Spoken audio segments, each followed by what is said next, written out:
Kolay gelsin. Evet, hoş geldin Ali babacığım. Tanıtacağım ürün bir pelet sobası. Burada birbirinden farklı sobalar var. Odun var, kömür var, pelet var. Sanki böyle fanlıymış gibi bir görüntüsü var. Fan yok, doğal bir fan var.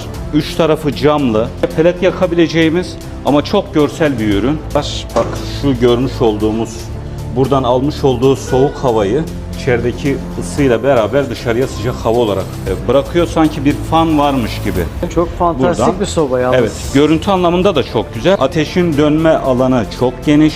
Alevleri daha net görebiliriz. Peletimizi yüklüyoruz, kapatıyoruz. Şu klapemizi çekiyoruz. Pelet hazneye dökülüyor. Açıyoruz. Buraya dökülen peleti çakmak yardımıyla yakıp kapağımızı kapatıyoruz. Kaç metrekare oda ısıtır? Bu 40-45 metrekare alan için. Ürün için de yine bir alt tabla alınabilir. Yanına bir kürek, süpürge takımı alınabilir. Bunun üzerine de yine ısı dağıtıcı takılabilir. Hem görsel anlamda güzel olur, hem de ısınma anlamda ısıyı burada tutarak yukarıya vermesini engeller. Yani bu şekilde dış mekanda da kullanabiliriz. Bir baca olmaksızın dış mekanlarda iki boruyla kullanabiliriz. İşsiz, dumansız kullanabiliriz.